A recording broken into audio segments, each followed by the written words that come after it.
less notable social media? Hello. Josh says no. No. Just Facebook and YouTube. Yes. We're glad you're here for another episode of Rural Pastors Talk. We have nothing weird to eat today. Bummer. Nothing funny to say today. I don't believe that. No countdown today. Terrifying. So if you care to, you could leave a comment and let us know if you appreciated the fact that there was no countdown or if you missed it. Or, as I anticipate, do nothing. Shall we begin? Let's begin. Okay. John, are you ready for the interview? Yeah, thanks so much for having me. Sure. Well, come on in. Why don't you have a seat right over here, and we'll go ahead and get started. Okay. Hey, if you could, why don't you just start by telling us a little bit about yourself? Well, I was born in a small town. Okay, that's a great start. What else? And I live in a small town. Uh-huh. Probably die in a small town. Well, it seems like you're a small town kind of a guy. All my friends are so small town. My parents live in the same small town, educated in a small town, taught to fear Jesus in a small town, used to daydream in that small town. Another boring romantic. That's me. Okay, then. Small towns, Jesus, and Donnie Griggs on this episode of Rural Pastors Talk. Thank you for joining us for another edition of Rural Pastors Talk, a podcast highlighting the advancement of Christ's kingdom in rural places just like the town you live in. The rural church is not the baby pool we splash around in before moving on to bigger opportunities. It's not the place we're confined until we can take off those training wheels, and it is not God's penalty box as a punishment for breaking the rules. No, Jesus died for his people, and as long as Christ's people live in rural places, a vibrant, healthy, multiplying presence of his church will be there too. Hello, my name is TJ Freeman. I'm the lead pastor at Wellsboro Bible Church, and I am joined by... Hey, y'all. I am Pastor Joe Wagner from God's Family Fellowship Church in Wellsboro. What's going on, guys? Pastoral assistant Joshua McLaren at Wellsboro Bible Church. Did you crack yourself I up? got confused. Forgot which one you were? I forgot my name, even though it's in front of me. Nice. Well, we did not give our usual update. No. The weather outside is... Sunny and beautiful, warm. It's crisp. Oh, yeah, brisk. Brisk, but Crisp. beautiful. Spring is a wonderful time of year. We walked around outside today and saw flowering things and budding things just beginning to show the signs. Crocuses. They were crocusing. Have you heard peepers yet? I heard one single solitary peeper Wow. a couple days ago on that really warm day that we had. Yeah. Yep. I drove back from Williamsport, which is south of us a little bit, and the peepers were peeping down there. They're a little bit ahead of us. It's amazing in this part of the state how drastic 20, 30-minute drive is in seasonal changes. They can. My folks are from. My wife's folks are from the Harrisburg area. It's 2 weeks earlier than us every single time. It's the South. Almost. Well, hey, on this episode of Rural Pastors Talk, foods every potluck must have, an interview with Donnie Griggs. I'm going to review Blue Sky Days and a quote from Alan Redpath to... You do the math. I was going to, if you didn't have one rhyme in there, I was going to be sad. You always rhyme, and then there it was. You got it. Well done. I left you hanging. So, Joe, Yeah. what food do you think every church potluck should have? Mandatory. Rural church potluck? Yeah. Oh, that's a good point. Sure. Start there. We had, he was a trapper. So that means he trapped animals. And he brought beaver. Oh. That's it was fun. like pulled pork, only it was Oh, beaver. dude. Swampier. It was, a little, it wasn't too bad. Okay. And he didn't tell people what it was until after they started eating it. But it was pretty good. Isn't that one of those animals that if not prepared correctly, you can die from consuming? Don't know as if you could die from it, but he might be able to ooh, That's that an tastes instant like Parasitic Ugh. or... There are a few animals that if not prepared correctly. Like the pufferfish. Like pufferfish. Yes. We do not have any Pennsylvania pufferfish. No.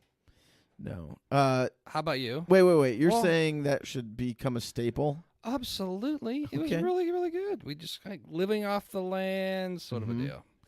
We've had turtle, not here at this church, but at another church I was at. Turtle. Snapping turtle. I've heard that one can get pretty nasty unless you prep them right. Yeah, this was really good. It was just like you expect. It was a soup, turtle soup, and it was tasty. I think every church potluck should have deviled eggs. Yes, at least 2 or 3 varieties. Yeah, and by the time I get to them, they're usually gone, which is we're always at the end of the line. Usually, yep.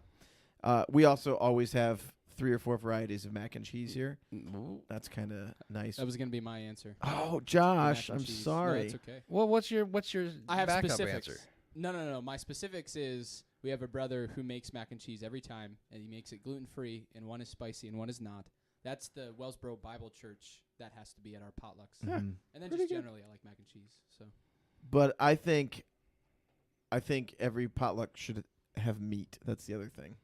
You know, we had a men's breakfast the other day, and there was not a slice of bacon in the house. we had sausage. Was it really? I know we did. Was We it had officially sausage. a men's breakfast without bacon? Yeah, we ended up renaming it, and that was a ladies' breakfast. My goodness. So we'll have our first men's breakfast coming up soon. That was a surprise. So we are going to have a really neat episode today. We have the opportunity to listen to our friend, Donnie Griggs, as he waxes eloquently about small towns. He's written a book called Small Town Jesus, and it's a really helpful book. It's an easy read. It's got a lot of practical implications, as well as some needed challenges to men who maybe are reluctant to consider rural ministry, and then some encouragements for guys who are in rural ministry. Of course, the premise of the book is that Jesus often went to small towns, because sometimes we hear arguments like Paul went to crossroads cities, and we should go to these big places, and guys dream about that. But when you analyze the ministry of Jesus, he was often seen in small places, and that's kind of the heartbeat behind it. And then Donnie ended up in a small town, just as we ended up in small towns. And so I hope this is going to be a helpful interview for you. So without further ado, let's welcome our brother. Well, welcome, Joe. You look different on the computer screen. I'm used to sitting across from you looking at your face. Yeah, I've got my halo with me. You do. I see that you have the Shekinah right there in the church sanctuary. And a little bit of shiny foreheadness. Yeah, it's I was good. going to adjust that.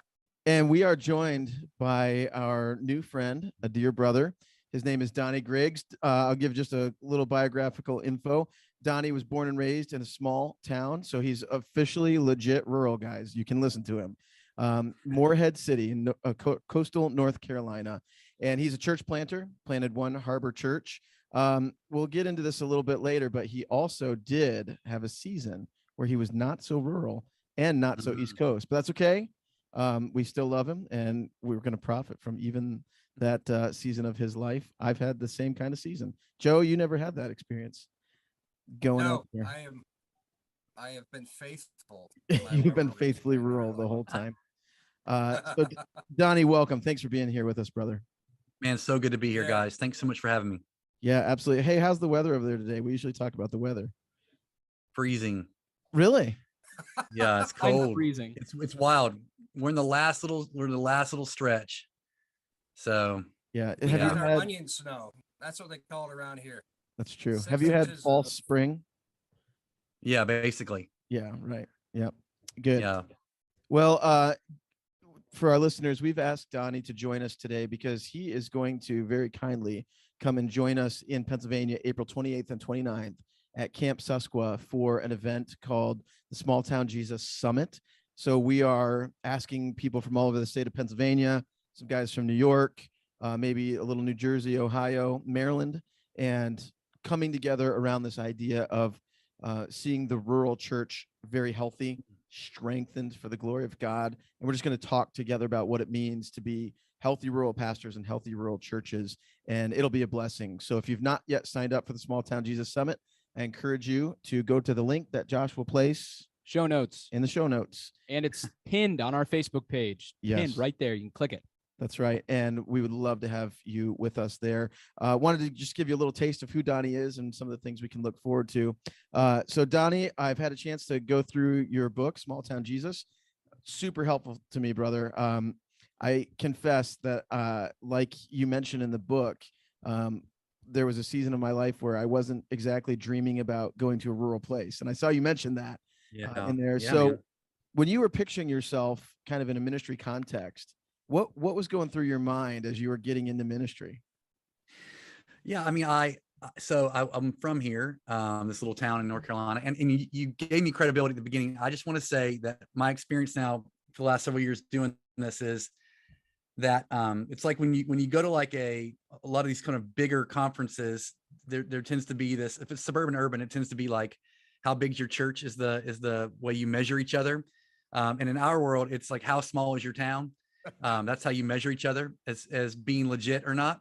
And so probably some of you have already Googled Morehead City. You're suspicious with the word city, and you're already like it's just disengaging because of the, I'm ashamed to say there's roughly 9,000 people in our town now. I'm ashamed that we have a Walmart. We even have a Starbucks. It's a coastal town, and so it's for the tourist.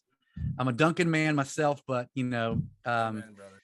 so anyhow, but I do feel a lot of credibility being. I mean, I grew up here. It was smaller then, and we're surrounded by a bunch of little tiny towns. Several hundred here, several hundred there, and so anyway, I was born and raised here, and then moved away for a while. And in the last I was gone for like 10 years. And the last 5 years of that I was in LA County, Orange County, and that's really when I discovered church planting. And I'd done missions work like all around the world by this point, and traveled a whole bunch, and thought I would live internationally. But when I really got into church planting, I thought for sure massive city somewhere, and I was okay if it was like Ulaanbaatar, Mongolia, as long as it was like a big city somewhere. Yeah. And so when I ended up, like, the long story short of planting here, I feel like I didn't like, it wasn't noble. I wasn't like, oh man, yeah, the small rural places need Jesus too. I got here and with really within the first year, so I was like, man, I feel like I got benched, like, God, that's not so passive aggressive, God. Like, you literally shoved me in the middle of nowhere. Like, if you didn't want to use me, you could have told me, like, that sort of feeling was really present, where I was like, man, all the people who see me making a difference, are in bigger places than this. And so yeah, that was the I feel like that was the air we were all breathing. That was 2009 when we planted. So that kind of whole season, everything I'd read on church planting or heard or seen was all urban, urban, urban.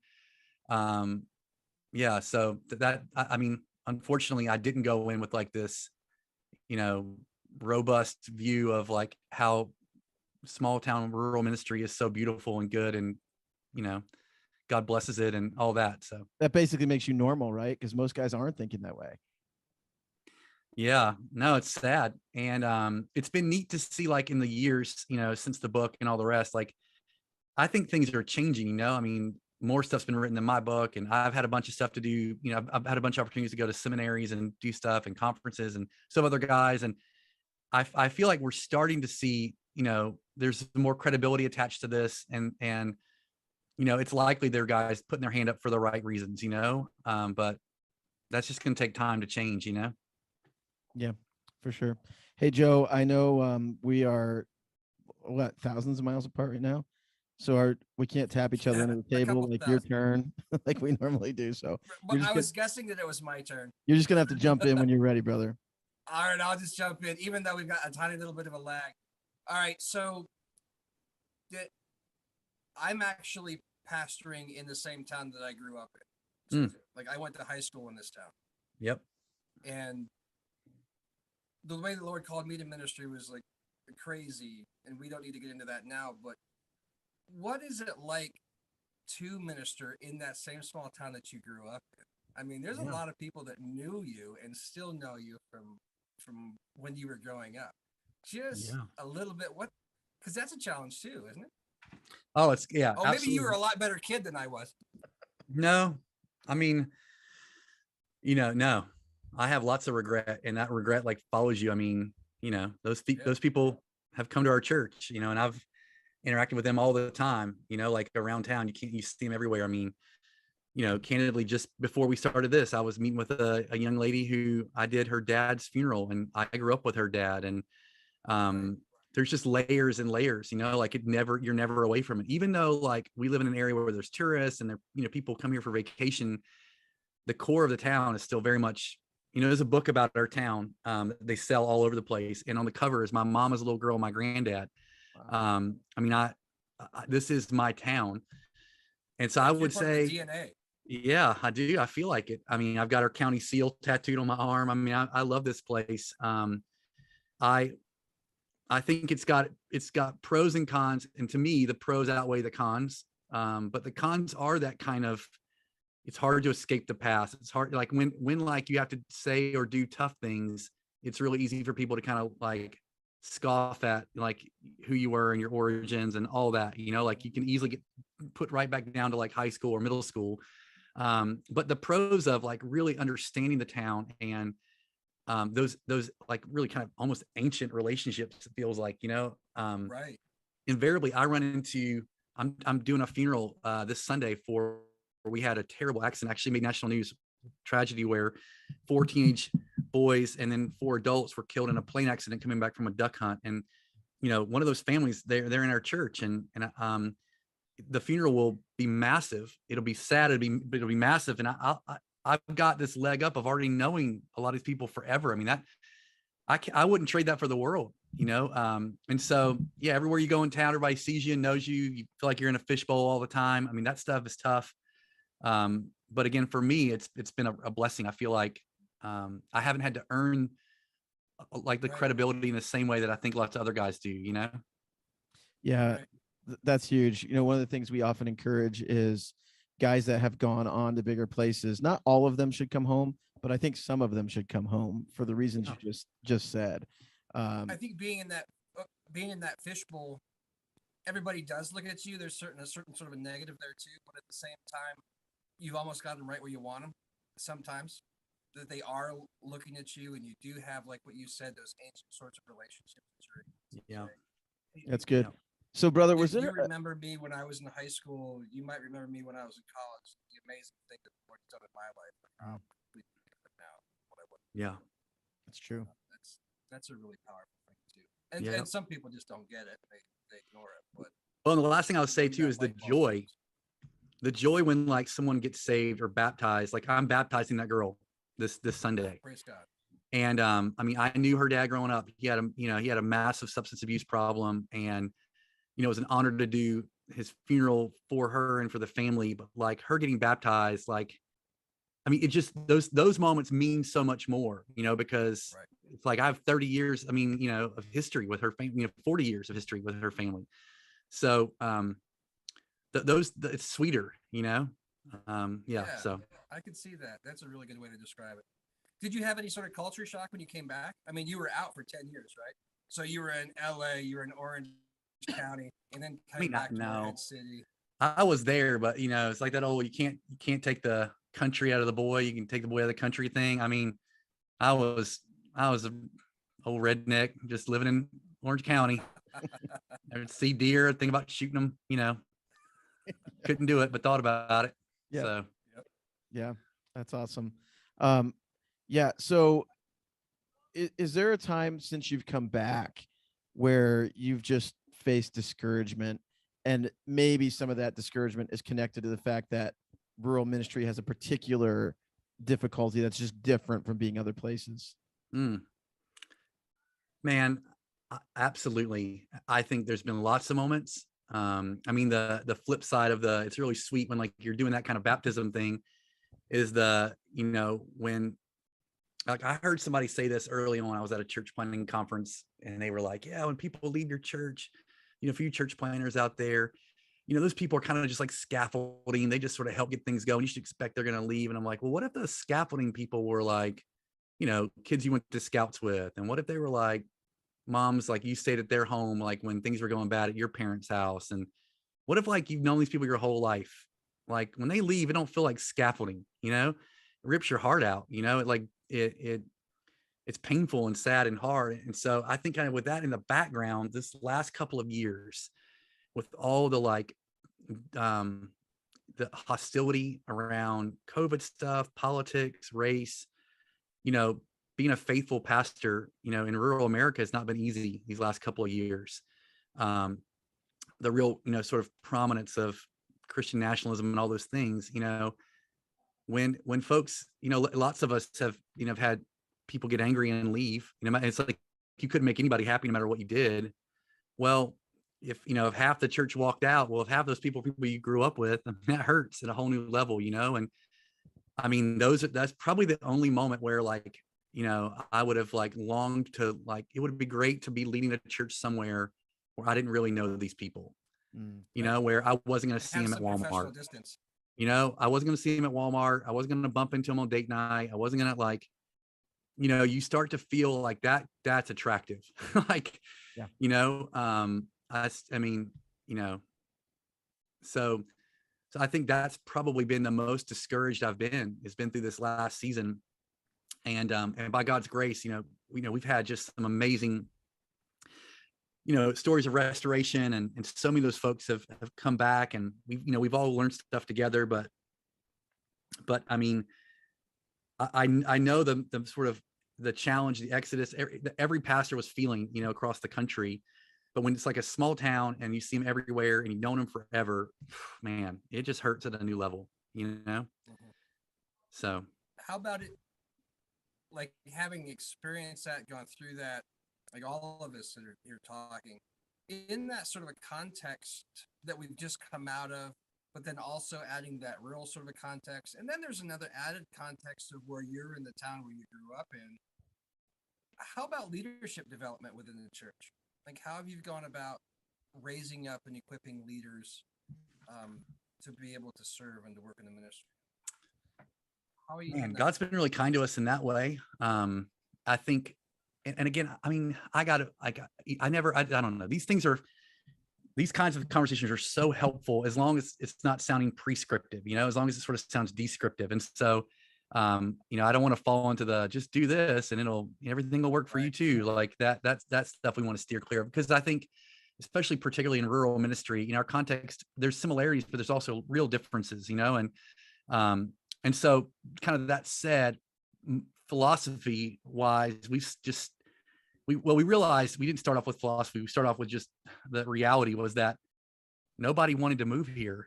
No, we didn't have like, an army of people at like the local, like, seminary, 3-4 hours, 5 hours away, chomping at the bit to move to our little town. They all want to go to the same place. They all want to go to Raleigh, Durham or Chapel Hill, or, they want to go to these like urban or like growing suburban areas. There's Targets, there's good coffee, there's epic sports programs for the kids. We're here drowning in overdoses and everything. I mean, like, we're not like, the beach we've got, but I mean, I tell people our place is beautiful, but it's broken, which is a lot of rural places. So I think we realized the cavalry's not riding in. We're going to have to probably do this ourselves. And if we were to get people showing up, we had people show interest, but it was clear as day that this was just a stepping stone. This was them fresh out of Bible college. Let's knock off some seminary debt so we can move on to like something bigger and better. And I'm just not playing that game. Like, sheep mean too much to me to like let some hired hand take a swing. So we just decided we would start raising people in-house, and it was going to be slower. It's going to take a lot of work, but man, God has been really kind to us in that. And so it's, not to get, we can talk about this more at the summit, but like, lots of cohorts, lots of like, apprenticeships, lots of things like that. I mean, we've probably put 120 guys through an intentional cohort that's aimed at like raising up pastors. I mean, that's taken 10 years to do, but I mean, we've done it. And then, we're a multi-site church. Yeah. Let me ask just before you move on the cohort. So two things. One is for you as a rural pastor thinking about training like large quantities of guys.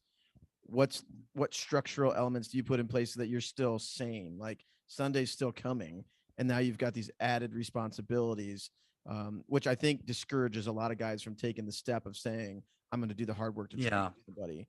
So, what was kind of your way of going around that? Well, I think you got to start off with like some real conviction. Like if I don't work at this, if we don't make it a priority, it's not going to happen, you know?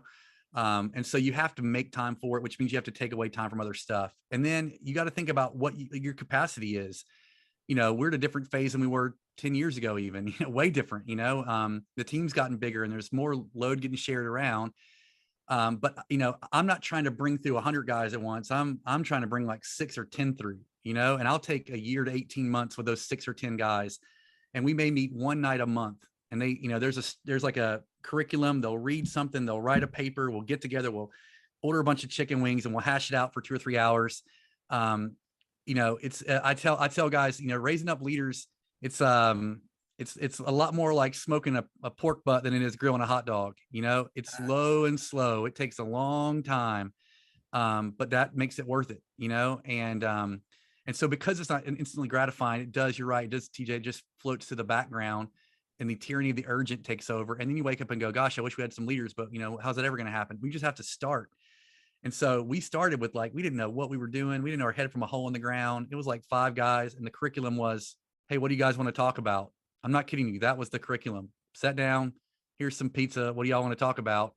Well, it's come a long way in 10, 11 years, you know, of doing this. And it's gotten a lot more developed and intentional, but it's still the same concept of few guys. We got, you know, we see something in them and we're going to call it out and walk alongside them and try to like help them see blind spots and areas of gifting and areas of weakness.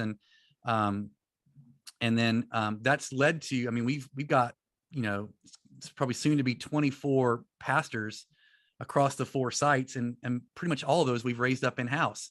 And they're everything from like electricians to carpenters to landscapers to, I mean, they've done every kind of, none of them really have gone to seminary. And some of them now are trying to do that, but like, that's worked for us. And so again, I'm not wanting to be prescriptive, but I think you're probably not going to have a bunch of people show up and want to jump in. If they do, they might have some ulterior motives.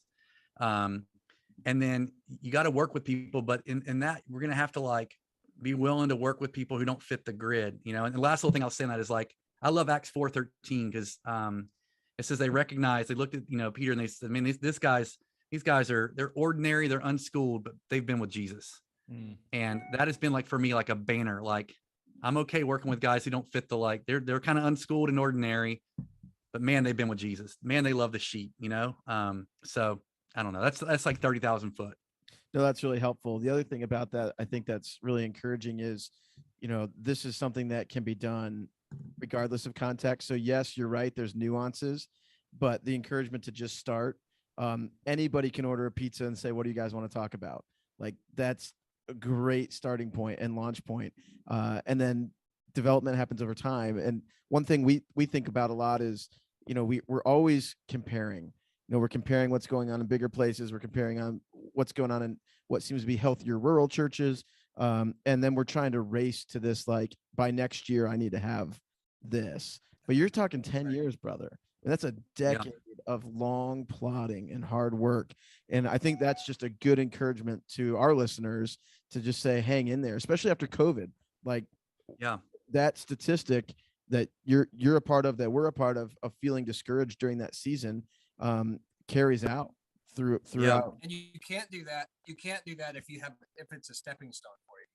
So true. You're able to look that far down the road. So true. Yeah. You know, somebody told me right before I planted, it was interesting, that 10-year kind of phrase. I'm just thinking about it. Somebody said, you know what we need? We need church planters who are willing to go spend 10 years somewhere.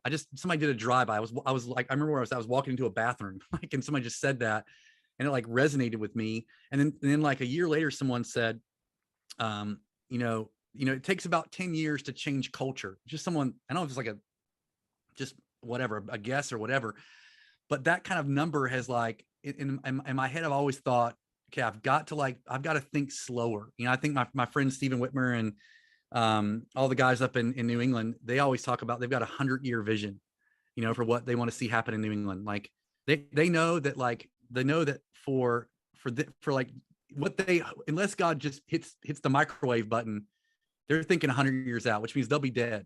They'll be long gone, and they're okay with that.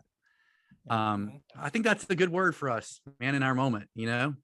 So true. Yeah. I think it's a good word too. So thank you for all of that.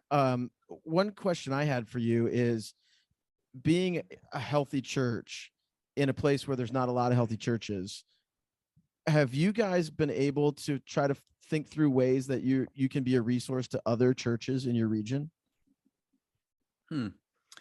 Yeah, we've definitely so the first thing I'll say is that a lot of times, like when I was in like a larger context, every time I'm in somewhere big, big suburban or big urban area, I'm amazed at the kind of like brotherhood and partnership that so many pastors have with each other. It's incredible. They're always like epic events together. And I mean, I was in Philly a few years ago, and I'm just like blown away at the way all these pastors like love and serve each other. And that doesn't happen as much in rural communities, at least what my experience has been. I think there's a lot of competition, a lot of tribalism. I mean, we had a guy tell us when we came here to plant, emotionally, he was weeping. He was like, "Hey, please don't." He's a local pastor. He's not here anymore, but he said, please don't come here. The last thing this town needs is another church. And so that sort of mindset of, man, he literally said, you're going to take all of our people. And, it was that sort of thing. Meanwhile, in our county of 68,000 people, so spread out across an hour, I mean, it's, probably 30 or 40,000 people don't go to church anywhere. I mean, I could be Joel Osteen a couple times, there's a lot of people. I'm not saying I want to be, I'm just saying I could have been, like there's a lot of people who don't know Jesus. So I'm logging this in here because I think something that we can do, we want to build a culture of like love and unity amongst other churches, is to like run at that tension. Something we say every single Sunday from the front when we welcome everybody to church. Welcome, we're so glad you're here. We say something along the lines of, there's a lot of great churches in our town. For you to be here with us, it just means so much. It's like a constant, like I'm hacking, like chopping like an axe every week at that. Is this the cool church? Is this the good church? And so, so those kinds of things I think have helped, because initially it wasn't there wasn't the kind of warmth, that you'd hope for, but I think that's pretty standard. And then, but through the years, we've partnered together in really some wonderful ways. I think we've all started to realize there's kind of different, there's like a different kind of grace on each of us, so to speak. Like different ones of us are just by God's grace better at certain things. And so, we've been quick to, like, if some church wants to do a food pantry, we're not going to start a competitive food pantry. That's stupid. We'll just send you money and send you volunteers for a food pantry. We'll get behind your thing. And so that kind of stuff has helped pave the way. And then we've definitely like done our best to try to like offer support, and we'll share anything, we'll give anything away. Anytime we're doing something, everyone's welcome to come. But again, I think that's a slow thing, because of the years and years of just like competition, subtle competition, constantly trading, people between churches like baseball cards. I'm fighting more towards that, kind of going back to that 10-year thing. I'm fighting more for like, I'm going to build a culture of honor. And if God ever like allows that to lead to us having an influence, like with other guys in town, that'd be great. But if he doesn't, I'll just be a brother to these guys. I'll help any way I can. Yeah, it's good. The competition thing surprised me when I came back. So, I was in Naples, Florida planting, and everyone was fast friends. Like I could go to any of these other brothers in any of these other churches and find camaraderie, support, encouragement, help, all of those kind of things. And then moving back, like that was absent. And that was a big challenge I faced. I think there's a lot of rural guys who are discouraged because they feel alone, and we're not meant to be alone. I mean, if you think of a battle, which we are in, Unit A and Company B or whatever, all lined up across the battle line, are not going to be fighting each other or worried about each other. They're going to be like, I want to know if this guy's got my back, and helping each other, thinking through it together. So, yeah. I love your just repetition of the 10-year approach and thinking through, because you can't just go to the church next door and say, hey, by the way, I'm not here to hurt you. Let's be friends. It takes time to cultivate those kind of things, and you got to prove it. Yeah, that's the thing. It takes time to prove it. Yeah, because it's easy to say, it's harder to do. For sure. And so like we've said things like, hey, if you're leaving another church to come here, like we've encouraged people on a Sunday morning. I remember I was like, hey, if you're coming here because you're like, oh, the band's better, that's stupid, go back. Like, that's dumb. You should go back to your church. Like a family like came up crying after. They're like, man, it's our first Sunday here. We came because the band was better. we're going back. Nice. I was like, good. See ya. See you on the other side. When we bring in new members to the church, we always tell them, hey, if you're coming from another church in town, did you leave well? You're not allowed to talk bad about them here. Like, we don't do that, right? Like, all that stuff. I just hope in time, and I think we've done a lot of it, but I hope in time we just, the legacy is that we've proved we're a friend, not a foe. Absolutely. With all of that, how do you approach your multi-site approach too? Like, is that a good strategy? And how have you? I mean, that's a big question. I know we're kind of running out of time too. But how do you go about? Because you have a couple different sites for your church, more than a couple, right? Yeah, there's 4. And for us, I mean, just kind of super fast on that. We can talk again, again more at the summit about this if anybody wants to. But it was a church planning strategy for us, because we started realizing it wasn't just Moorhead. It was like a bunch of little towns all over East North Carolina. The cavalry wasn't riding up there either. But a lot of times, one, we just weren't in a place where we could finance independent church plants. And 2, a lot of these little towns, they struggle to afford that as well, and so that keeps a lot of good church planners away. They're like, I can make a living there, So multi-site was just a strategy for us to start multiplying the gospel, beyond, and we're not holding on to it like, thou shalt do this till Jesus comes back. I mean, we do it fairly. So there's things that we're like united around, which again, we can double click on this more later. Which I think really helps us stay unified. Really thankful for the unity we have. But there's a lot of autonomy given to them to love and serve each of those towns in really unique ways. And candidly, there's a bunch of leaders probably listening to this. Every year I take those site leaders away and I say, hey, still working? You guys want to go autonomous? Leadership wise for me, I think it's, you want to lead guys who want to be led, not guys who you're forcing, to follow you. And so just by God's grace, every year we've kind of gone away and come back going, yeah, man, we're better together, at least for now. Let's stay at it. And so, but yeah, so it's allowed for us to break this, people driving to some, we just have to keep getting a bigger and bigger building. And that's fine. If that's the way, that guys want to build church. For us, we just felt like, man, if we're really trying to engage lost people, we don't want to create a consumeristic culture. We'd rather try to keep multiplying the gospel out, to little towns. And so again, that's just a little summary there. Yeah. Amen. That's helpful. So come to the summit if you want to hear more information about that. It's a really important consideration because this is one area I feel like rural needs some significant help in, because we do not have the resources to do what the people in the books and at the conferences tell us to do. So we're going to have to come up with some rural strategies that might not look exactly like what our tribe prescribes all the time. So that's going to be a really helpful conversation. Brother, we want to be faithful with the time. We're going to be wrapping up here, but we do have 2 questions that we ask every guest. Joe, you get to pick which of the 2 you desire, and you can go first.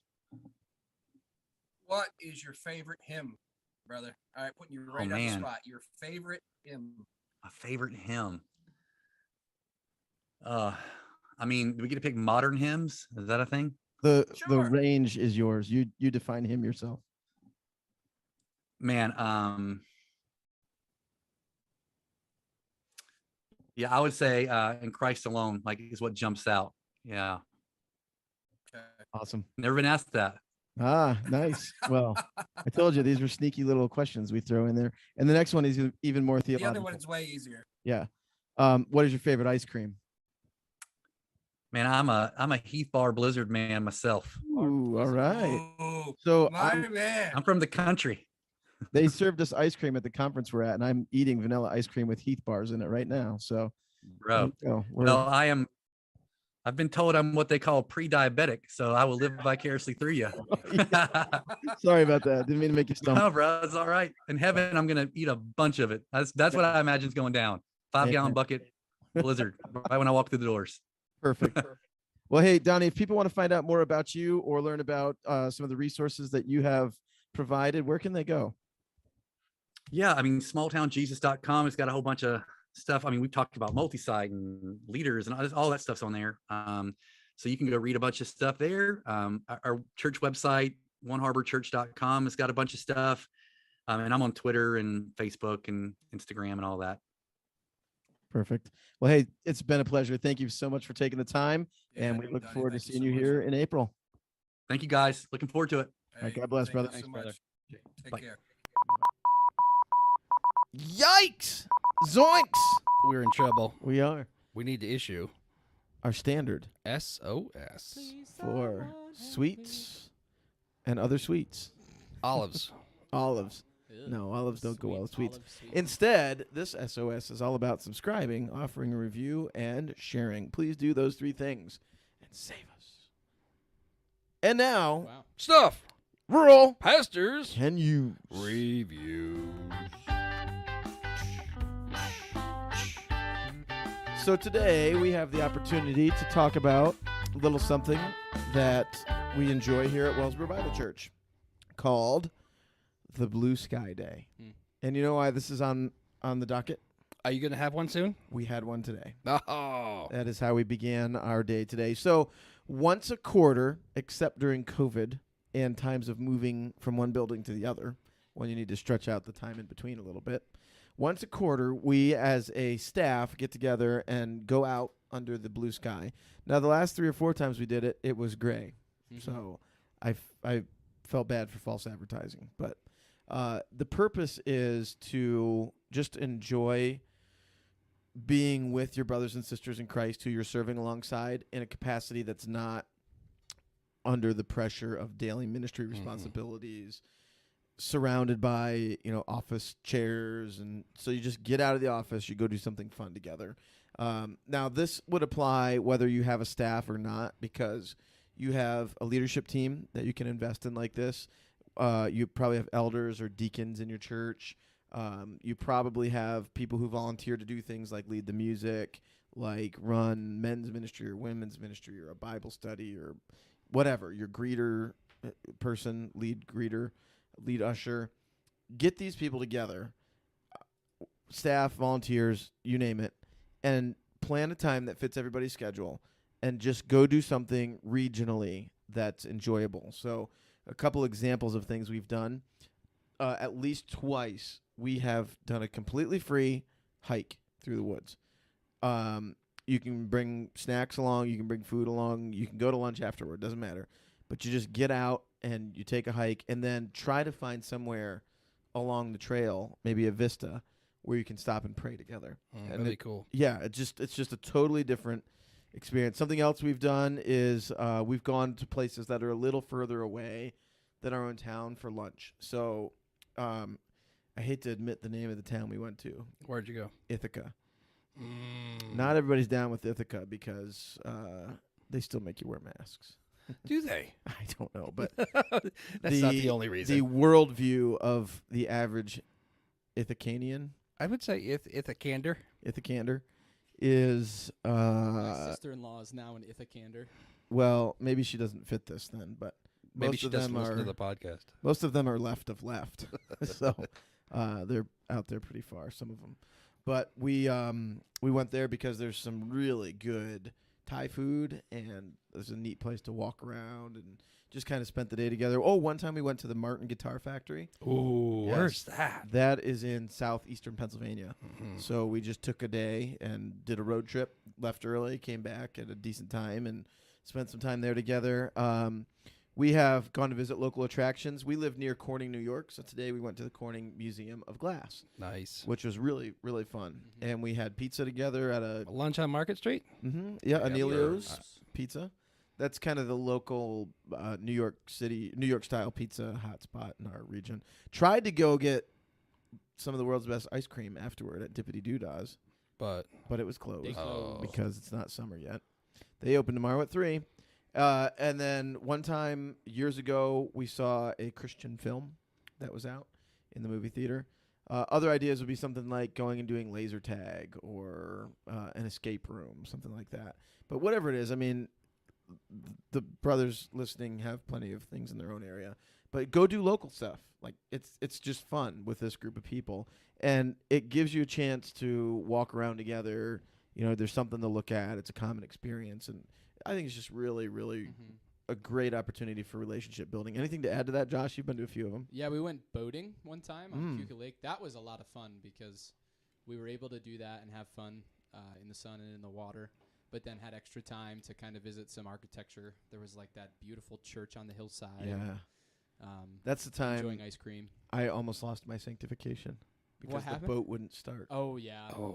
Yeah. Yeah, so we were the delayed pressure was like on. an hour and a half almost. It was still like that, and even those moments gives us time to encourage one another and talk. And it's oftentimes on these trips that deeper conversations happen too. Not like they're not happening in the office, but kind of we don't have I guess church things on our mind, Yeah. so we're able to get personal with one another. And It's a different speed. yeah.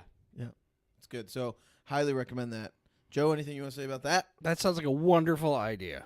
Yeah, Yeah, it does. I think so too. And like you said before, whether you're in a smaller church or not, take the opportunity for your ministry leaders or for your elders or for your deacons or whoever that is and get out. I really like the way you said it's just a different speed. Tell them that's not the time for them to needle you for the things that they really, really want. But to have fun together.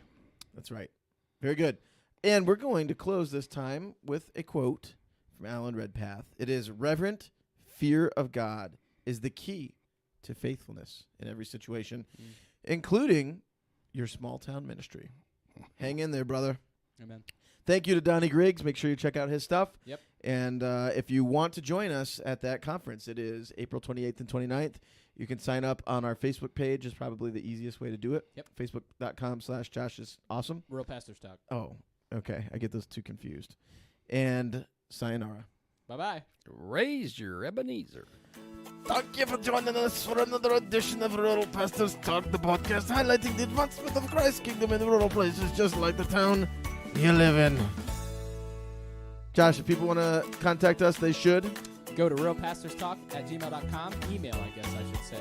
You can find us on Facebook, or you can tweet at us at Rural Pastors. Send us a message or I'll give you a scalper. Bye-bye. There we go. It's over. That was the fastest recording we've ever done. Mm-hmm. Is it technically still going? Yes.